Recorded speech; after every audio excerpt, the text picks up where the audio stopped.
Bu mahallada bunaqa kompaktniy uylar kamdan kam uchraydi. Kompaktniyligi mayli, bu uyimizni ko'chani uglovoy, tartsovoy qismida joylashgan ekan. Uyimizni sotilyapti Shayxontohur tumani Shofayz mahallasida joylashgan. Orientirimizni Shofayz mosti bo'yapti. 3.4 sotix 6 ta xonadan iborat. Uyimizning fasadini eni 24 metr, uzunligi bo'lsa 14 metrni tashkil qiladi. Uyimizning tashqarisiga shunaqa chiroyli qilib zelenoy zona qilingan, archalar ekilgan. Mahallamizda bo'lsa ko'rib turganingizdek juda ham fayzli va juda ham tinch mahalla. O'zi Shofayz mahallani ko'pchilik biladi.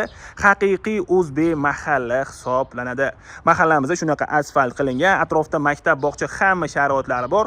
Katta yo'lga va masjidga ham yaqin joyda joylashgan. 5 mahal azon ovozi shundoq eshitilib turadi. Uyimizning tashqarisiga bemalol ikkita mashina qo'ysanglar bo'ladi. Shunaqa chiroyli qilib naves qilib qo'yilgan. Bitta mashinamiz bo'lsa, mana shu zimniy garajimizning o'ziga sig'adi. Hozir endi men sizlarga bu joyimizning hovlisini ko'rsatib o'taman. Hovlimizga kiraverish faqatno eshigimizda joylashgan. Hovlimizda binolarimiz shunaqa P образный qurilgan. Uyimizda yashash uchun tayyor holatda. Hali binolarimizning ichiga kirganda o'zingizlar ko'rib guvohi bo'lishinglar mumkin. Hovlimizning o'rtasida bo'lsa chiroyli qilib zelenoy zona qilingan. Mevali va manzarali daraxtlar tayyor ekilgan. Mana shu joyimizning o'zidan va zimniy garajimizning ichidan podvalga tushsa bo'ladi. Binolarimizning 3 dan 2 qismini tegi podvaldan iborat. Bu yoqqa bo'lsa joy egalari shunaqa chiroylikkina qilib zimniy garaj qilib qo'yishgan ekan. Qishchi qahraton kunida ham mashinalar issiqqina turadi. Ortiqcha zavat qilishi, qizdirishi keragi bo'lmaydi. Bu yoqdan ham hozir aytib o'tganimdek podvalga tushsa bo'ladi. Uyimizda gaz, svet, suv, kanalizatsiya, internet, kabelli televideniya hamma sharoitlari bor.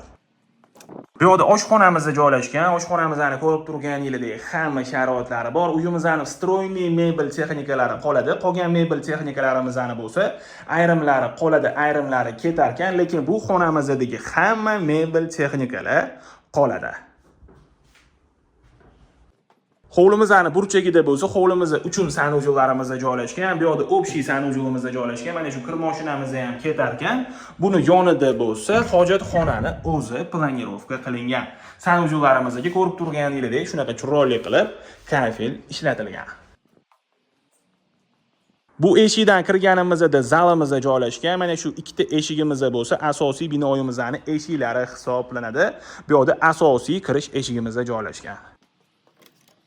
Bu yerda katta zalimiz joylashgan. Bu zalimizning kattaligini hisobga olib, ko'rib turganingizdek bir qismi stol zona qilingan, bir qismi bo'lsa divannoy zona qilib qo'yilgan.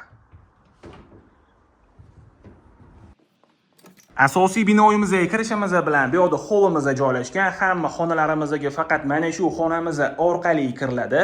Chiroyli qilib stol qilib qo'yilgan. Bir qismi bo'lsa divannoy zona qilingan. Bu yerda konditsionerni ko'rishingiz mumkin. Uyimizda 5 tacha konditsioner bor, hammasi qoladi, olib chiqib ketilmaydi. Kirishimiz bilan chap tomonimizda bu yerda ham oshxonani ko'rishingiz mumkin. Bu oshxonamizning ham hamma sharoitlari bor, polkalarigacha qilib qo'yilgan. Bu xonamizning yonida bo'lsa, sanujelimiz joylashgan. Aristongacha o'rnatilgan. Bu yerda bo'lsa, родительская spalnyamiz joylashgan. Bu xonamizning oynasi ko'chaga qaragan. Ko'chaga qaragan romlarimizning hammasiga xavfsizlik panjaralari o'rnatilgan. Uyimizda hozir aytib o'tganimdek, yashash uchun tayyor. Bitta katta oila yoki ikkita kichkina oila ham maza qilib yashasa bo'ladi. Bu xonamizning ham oynasi ko'chaga qaragan. Bu yerda spalnyamiz joylashgan. Bu yerda ham родительская spalnyamiz joylashgan. Bu xonamizning ham oynalari ko'chaga qaragan. Uyimizda shunaqa stroyniy mebellarni ham ko'rishingiz mumkin. Hozir aytib o'tganimdek, stroyniy mebellarimiz qoladi.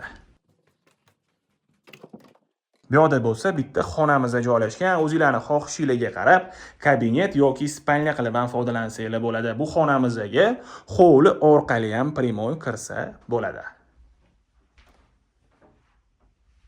Joy egalari bu xonamizni kutubxona qilib qo'yishgan ekan. Kitob uchun alohida shunaqa polka yasattirishgan ekan.